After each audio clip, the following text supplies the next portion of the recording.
que é licenciado em História pela UFCG, é bacharel em Direito pela SESREI e também é especialista em Ciências Criminais pela mesma faculdade, é mestrando em Ciências Sociais pela UFCG, professor de Direito Penal Militar, professor de História e Sociologia e é autor aí, um dos autores dos livros Nas Tramas da Prisão e do livro Tramas e Resistência Prisional.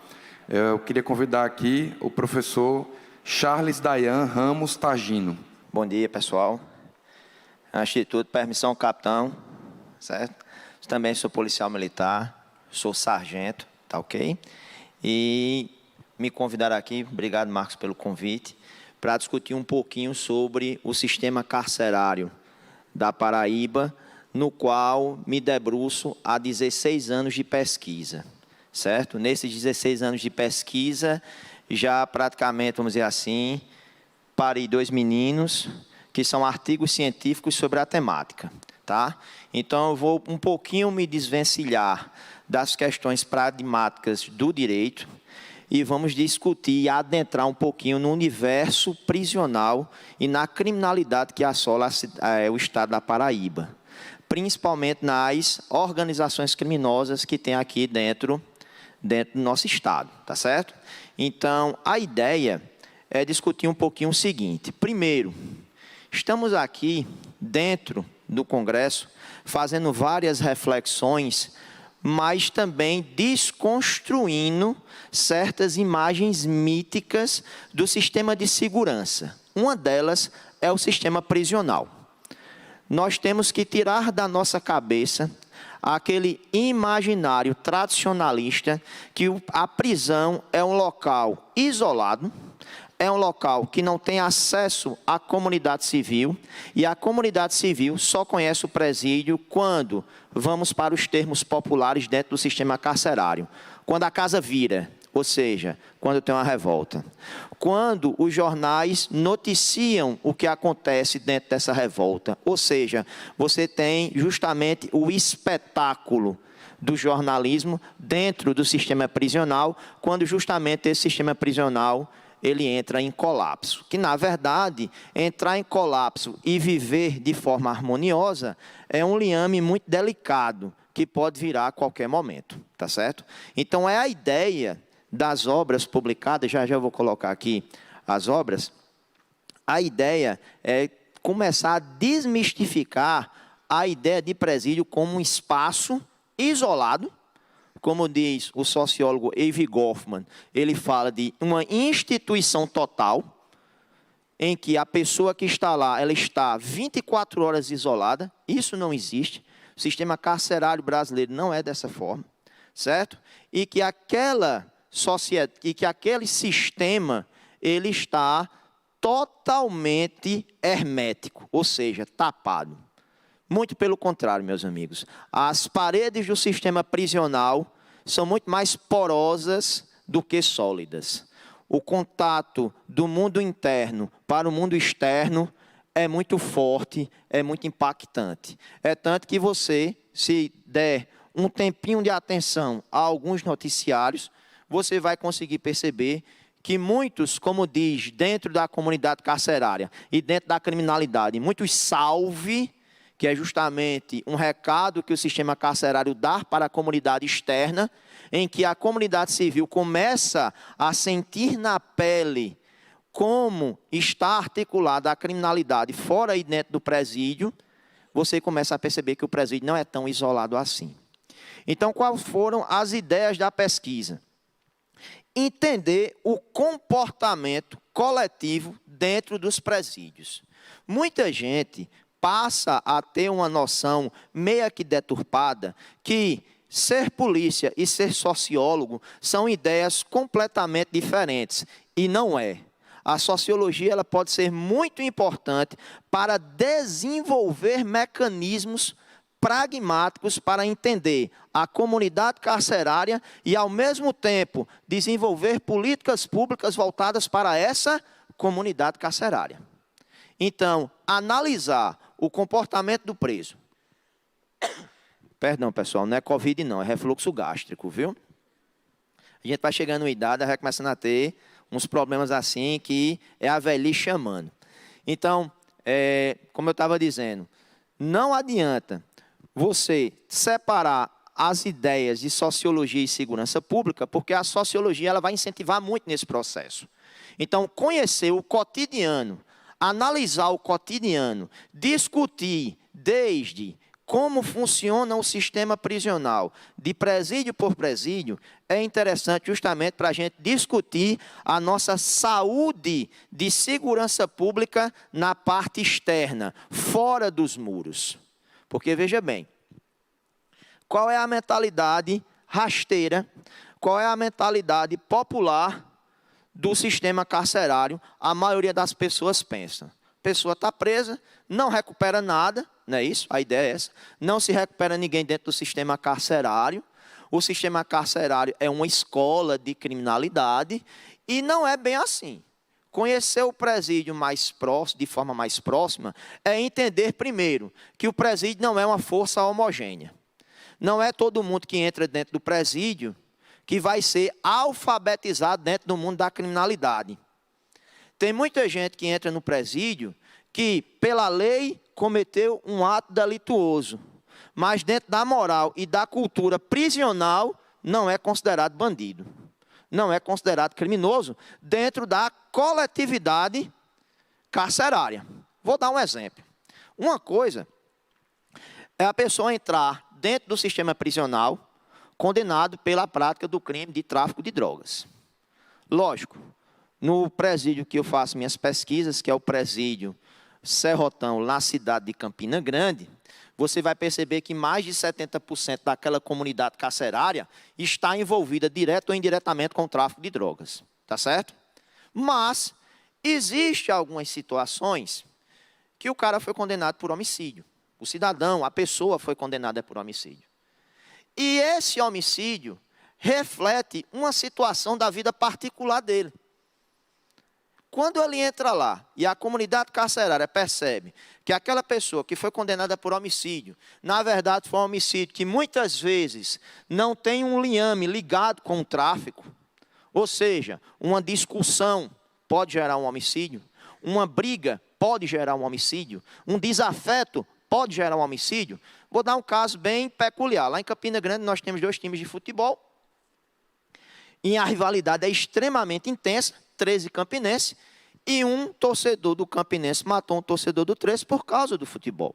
Ele não tem relação com a coletividade da criminalidade de Campina.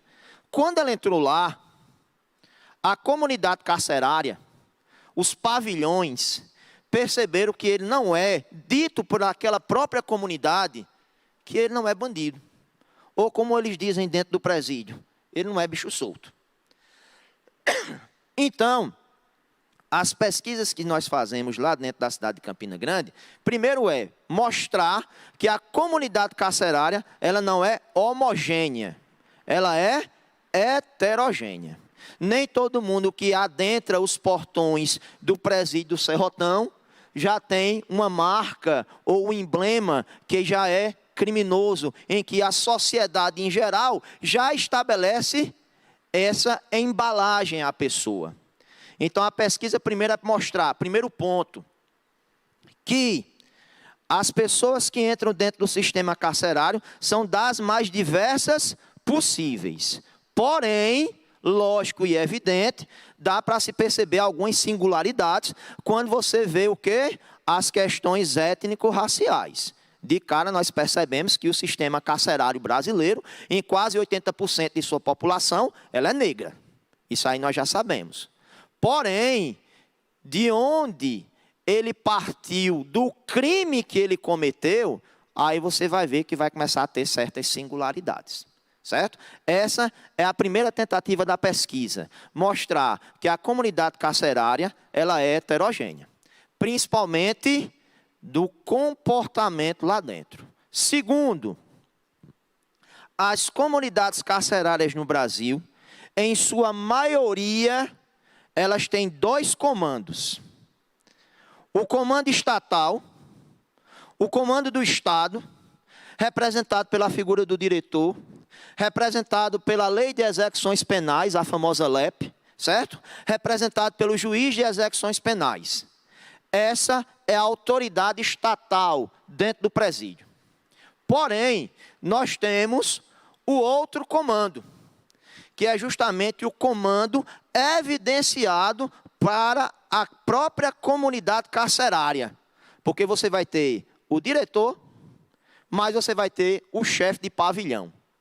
Você vai ter o diretor ou você vai ter o chefe do presídio. E quem seria esse chefe? É justamente os líderes que estavam fora, que controlavam facções criminosas, que agora estão inseridas dentro do sistema carcerário, mas não deixaram a sua liderança. Eles continuam liderando lá dentro. Então, vocês aí viram, por exemplo, os colegas anteriores citaram até a questão do Rio Grande do Norte, não é isso? Você vai ver que parte da situação que foi agravada na segurança pública do Rio Grande do Norte partiu-se de dentro dos presídios. Então, você percebe que existe um comando. E esse comando, por incrível que pareça, nós temos que reforçá-lo. Como? Analisando, interpretando e estabelecendo quais são os códigos utilizados por esse comando. Ou seja, colocando sociologia, antropologia e etnografia para trabalhar. Porque vendo a partir de como funciona os comandos paralelos de dentro do presídio, você pode começar a fazer o quê? Uma segurança pública mais inteligente. Uma segurança pública mais voltada, primeiro, à pesquisa, à coleta de dados, para depois se colocar realmente o efetivo para trabalhar. Terceiro ponto.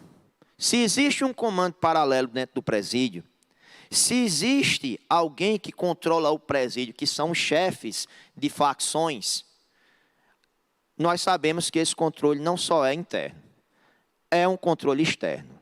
Presídio não está desligado ao restante da sociedade civil. Presídio faz parte da nossa sociedade. Agora, a maioria da população deleta essa informação e só se lembra quando a casa vira ou quando está assistindo algum seriado que fala de presídio. Aquela forma bem romantizada, não é isso? Porém, nesse exato momento, os presídios do estado da Paraíba estão muito mais antenados do que há 10 a 15 anos atrás. Por quê? Eles estão altamente aparelhados. O danado do celular é justamente a vida externa do presídio dentro do presídio. Você, no tempo da pandemia, quem trabalhou dentro de casa, muitas vezes teve seu trabalho gerido aonde? Pelo WhatsApp, pelas redes sociais. Imagine que dentro do presídio, essa não é uma questão da pandemia, mas o trabalho dele agora está sendo aonde? Dentro dessas redes sociais. Ele não deixou de trabalhar dentro da criminalidade. Ele simplesmente modificou o seu status operacional de trabalho. Vamos para as perguntas corriqueiras? Tagino, se isso acontece, o Estado tem consciência, por que não colocar os famosos bloqueadores de celulares no presídio? Aí vem a pergunta crucial. O Estado vai pagar para ver? O Estado vai realmente comprar essa briga? Porque por mais que a gente diga que as forças de segurança pública, o Estado em geral, ele tem essa soberania para tomar as decisões, nós vivemos em uma corda bamba, nós vivemos em um fio muito fino, que a qualquer momento esse fio pode o quê? Pode torar. Que é justamente a relação do cotidiano da vida prisional, do poder do Estado e do nosso cotidiano. Porque no momento que começou a estourar os ataques no Rio Grande do Norte se tornou o quê? Se tornou cenário nacional e estamos discutindo segurança pública dentro do Rio Grande do Norte até agora. E aí, vamos pagar para ver? Vamos alterar totalmente a configuração de segurança dentro dos presídios, sabendo que isso pode gerar um reflexo direto na sociedade civil. Então, isso tem que ser questionado, isso tem que ser debatido e, o mais importante, tem que se pensar em soluções para que o presídio não reverbere na sociedade civil. Que eu vou dizer a vocês, é praticamente impossível. O presídio está incrustado na nossa sociedade. Por mais que nós não percebemos, ele está lá. Por mais que a gente não veja, ele está lá. Por mais que a gente negue, nós temos um sistema carcerário precário, superpopuloso, ou seja, nós temos uma bomba. E bomba, geralmente, ela estoura. E aí, fazer política dentro do sistema carcerário é algo extremamente complicado. Por isso, fazer essa política antes necessita o quê? Dados. Necessita o quê? Análises. Necessita o quê? Tabelas, gráficos, pesquisas. Aí sim, a partir de uma pesquisa consolidada, a partir de você entender o funcionamento de um presídio, você pode fazer algum tipo de política. Você pode fazer algum tipo de transformação dentro do sistema carcerário. Tem gente que olha para mim e faz, tá agindo, bicho, tu é policial e diz isso. Digo, porque segurança pública não é só coibir. Segurança pública é construção. 2 minutinhos, vamos sair do presídio, beleza? Vamos ali para o centro de São Paulo. Vamos ali ver a Cracolândia, por exemplo. É um problema social, é um problema de ordem econômica, psicológica, ou seja, é um problemão. Será se utilizar as forças de segurança toda vez para coibir aquela população, vai resolver o problema? Não vai. Primeiro que a Cracolândia não é um lugar. A Cracolândia é o povo que mora nela. Então você pode tirar os caras ali da parte antiga da cidade de São Paulo, todo santo dia. Eles vão se agrupar em outro lugar. Então, primeiro ponto. É um problema que a truculência, a força, a ostensividade policial, ela não vai resolver. É um mecanismo paliativo. Temos que primeiro pensar, segurança pública é feito só com segurança pública? Não. Segurança pública é feita com educação. Segurança pública é feita com saneamento básico. Segurança pública é feita com iluminação. Segurança pública é feita com saúde pública. Segurança pública é uma interligação dos direitos sociais que a pessoa tem que ter.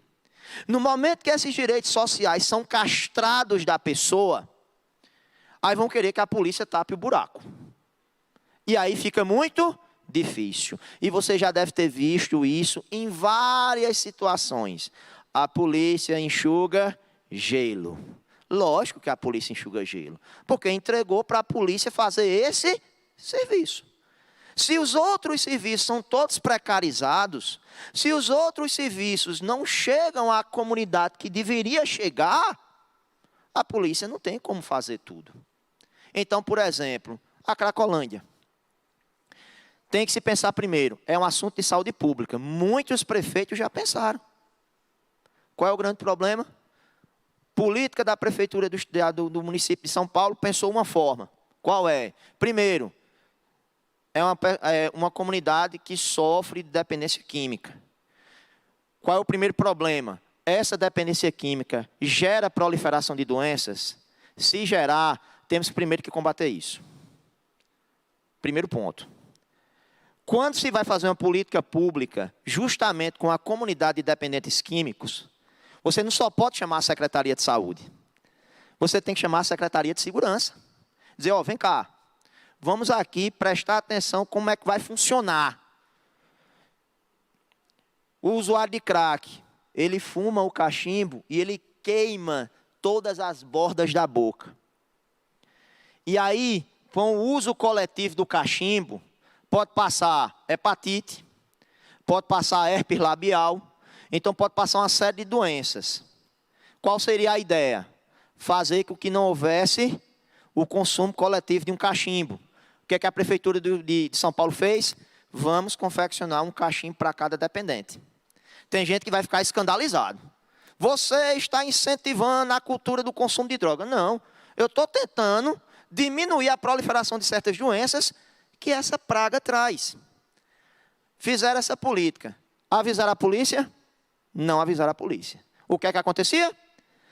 Os agentes de saúde pública entregavam os cachimbos, a polícia militar quebrava em seguida. Por quê? Porque a política pública para a contenção de danos dessa comunidade não estava integrada. Do mesmo jeito é a situação prisional. A segurança pública sozinha não vai resolver. É necessário o quê?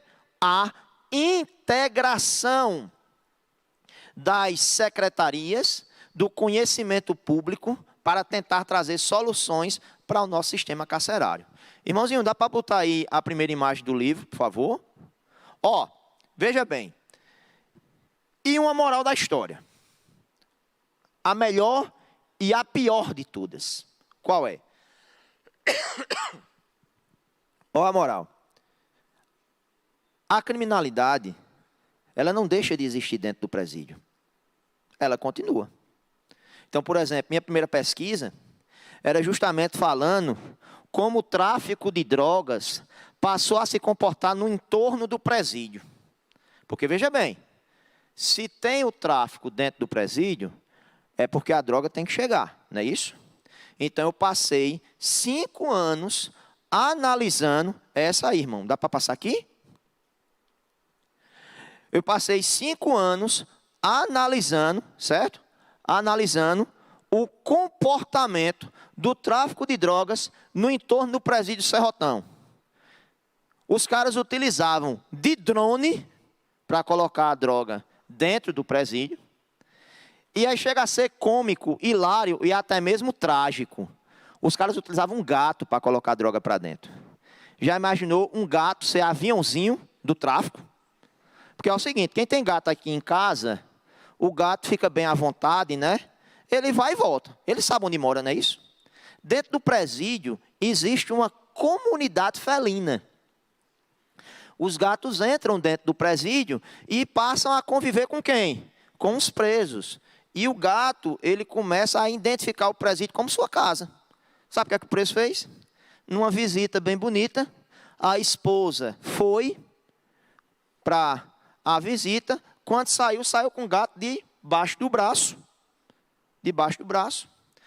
Pegou o gato, enrolou no bichinho celular, fone de ouvido, carregador. O gato pretinho. Botaram aquela silver tape no gato, no bichinho, rapaz. Ele ficou com um colete cinza no meio. E aí, a porta do presídio Serrotão não era assim. Ela era toda vazada. Era em formato de grade. O gato, todo cheio da parafernália do tráfico, voltou para o presídio. Qual foi a sorte? Ficou preso na grade. Ficou lá preso na grade, querendo sair. Nós vimos o alarido, como diz. Chegamos lá e o gato era aviãozinho do tráfico. Sabe o que é interessante? Vamos lá. Quando eu fiz meu curso de Ciências Criminais, o professor Vinícius disse assim: Tagino, quando nós identificamos uma ocorrência como essa, significa que ela já vem, acontecendo há muito tempo. Quando a gente pega, por exemplo, 3 quilos, quem vai ser policial, diga dessa forma, viu? Que você pega 3 quilos de substância análoga à maconha, não vai dizer que é maconha direto não, viu? Análoga à maconha, quer dizer que já entrou 9. Quer dizer que já entrou 12. Nós pegamos o que nós aprendemos, de acordo com o que eu estudei em ciências criminais, nós não chegamos a apreender 50%. Nós aprendemos muito pouco pensando dessa forma. Eita, a Polícia Militar do Rio de Janeiro aprendeu 15 toneladas. Meu filho, ali foi um tiro certeiro. Imagine quantas toneladas não já entrou. Não é isso? Aquele gato que foi pego, será que ele já tinha feito antes? A gente não vai saber. Mas, pela visão de ciências criminais e de política pública policial, nós temos que considerar que aquilo não foi a primeira vez do gato. Mais tarde ele ficou preso na cerca. A mulher do preso foi gananciosa. Botou mais do que devia. Certo? Essa é cômica, essa é hilária. Mas chega ao ponto, por exemplo, que o presídio Serrotão, ele é muito próximo das ruas. E aí passa um ônibus, e o cara do ônibus mesmo, com um estilingue de metal, que nós cansamos de aprender esses estilingues de metal, ele dentro do ônibus mesmo, ó. Pá! E botava a droga dentro do presídio. Aí a pergunta é, Tagino, a droga entrou. Entrou. E aí? Acabou-se. Comunidade carcerária do Serrotão, no último dia da pesquisa, 1.137 presos. Capacidade, 270. Quem é que vai entrar? Convido vocês. Vamos? Não vamos, né? Ninguém vai. Caiu ali, já foi. A ideia é fazer com que ela não caia. A ideia é fazer com que ela não caia.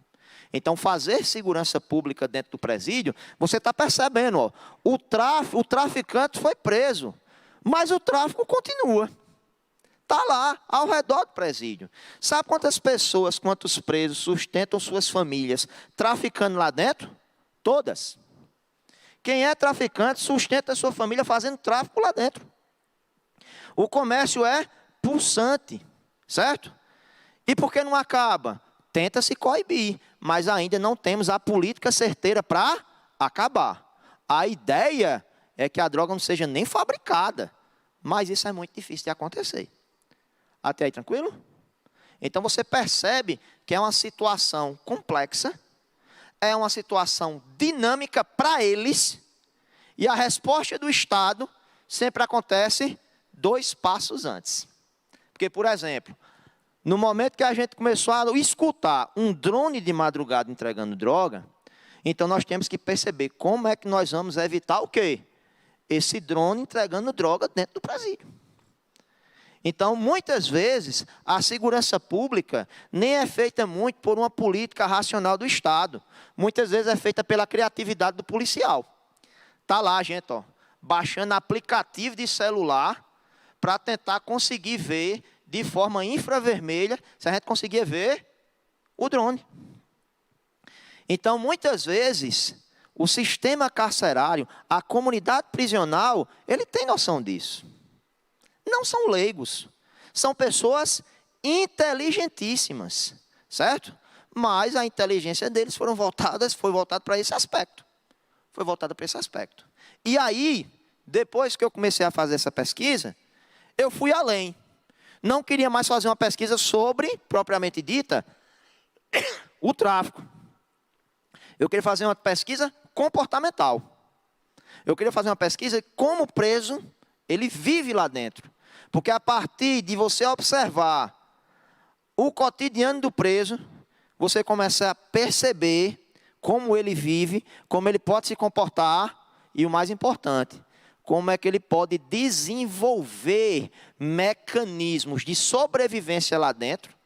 Ele pode desenvolver o mecanismo que ele quiser para desenvolver. Agora, vai me incomodar enquanto policial se esse mecanismo de sobrevivência for uma conduta o quê? Criminosa, delituosa. Tá certo? Irmão, você pode botar aí, por favor, a outra página, o outro aí. Aí, é nesse aqui, que está saindo agora da editora, que a gente começa justamente a o quê? Reconhecer as formas de resistência que o preso tem dentro do presídio, para a gente começar a discutir segurança pública de forma mais eficaz. Ó que interessante. Só para fechar, tá? Para fechar. Ó. Será se a resistência do preso dentro do presídio é só fugir? Não. A resistência do preso não é só fugir. A gente está muito acostumado, bitolado, em pensar que a única forma do cara resistir ao presídio é fugir dele. Não. Sabe por quê? Ele pode fugir do presídio. mas ele não vai conseguir sair do muro mental. Teve uma fuga no Silvio Porto um dia desse. A pessoa não é chamada de livre, a pessoa é chamada de foragida. O muro de concreto ele pulou, mas o muro mental ele não vai conseguir pular, porque ele vai viver como foragido. Primeiro ponto, nem sempre fugir é a resistência máxima. O cara que trafica lá dentro, está ganhando dinheiro e está sustentando a filha, a mãe, a esposa com aquele tráfico, é uma resistência. Ele criou um mecanismo para resistir dentro do presídio. Fugir, a gente chama de resistência direta. Ficar lá dentro, comercializando, sobrevivendo, ganhando dinheiro, a gente chama de resistência indireta. Ele criou um sistema de resistência lá dentro. Ele não quer fugir ou ele não consegue. Então, se ele não quer fugir ou ele não consegue, tem que desenvolver alguma prática para ter uma vida o quê? Melhor dentro do sistema carcerário. Porque, sem sombra de dúvidas, o sistema carcerário é um sistema opressivo. Ou você acha que quando você entra dentro do presídio do Serrotão, ou como qualquer outro presídio do Brasil afora, você vai ter sua cela ali esperando? Você vai ter sua cama ali esperando? Vai não, filho. Quando você chegar lá, você vai ter que negociar um canto para dormir. Você vai ter que negociar um canto para morar dentro do presídio. E aí tem uma máxima prisional extremamente paradoxal, que eu adoro. Certo? O cara que comete roubo fora do presídio, que a gente chama de ladrão, não é isso? Que comete o famoso 157, a prática dele lá fora é aceita. A prática dele lá dentro é inaceitável. Inaceitável. Se o cara vivia do roubo lá fora, ele não vai poder viver do roubo lá dentro, não. Porque no momento que ele furtar alguém, e o chefe do pavilhão descobrir que ele furtou, ele quebrou o quê? O regimento dos presos. Vai sair barato se ele apanhar. Vai sair barato se ele apanhar. Entendeu? Então você tem que perceber que lá dentro existe uma mecânica. Qual é a mecânica? A mecânica que o Estado impute. A mecânica que o Estado estabelece. Hora de abrir as celas. Hora de banho de sol. Visita íntima em que dia? Visita familiar em que dia? Existe uma mecânica. Se vocês não leram, convido a vocês. Leiam Michel Foucault, Vigiar e Punir. Certo? Que ele vai mostrar essa mecânica. Tem uma parte do livro lá que ele vai dizer, ó, o cara acorda de tal hora, vai trabalhar dentro do presídio de tal hora, vai comer de tal hora, vai rezar de tal hora. Ou seja, a ideia é criar um cotidiano opressivo para que ele não tenha tempo. Mas é dentro dessa mecânica opressiva que ele vai desenvolver o quê? As suas resistências para sobreviver lá dentro. Certo? Imagine o preso dentro do sistema carcerário que recebe visita toda semana. Show! E aquele que não recebe? E aquele que não recebe uma visita? E aquele que recebe que não tem um parente? Lembra do gato? O gato vai virar parente dele. Ele vai adotar o gato como família. E aí é um tipo de resistência. Será se esse preso sozinho, dentro do presídio, ele vai estar, como é que eu posso dizer, vai ser a maior ameaça? Nem tanto. É a partir de observar os comportamentos que a gente pode listar quais são os presos que nós temos que olhar com mais atenção e aqueles presos que estão lá para cumprir a cadeia deles, como dizem, e depois, se mandarem. Tá certo? Meus amigos, o tema é vasto. Poderia estar discutindo com vocês aqui até amanhã, mas meu tempo acabou. Fala, irmão. Tem uma perguntinha? Menino, rapidinho, viu?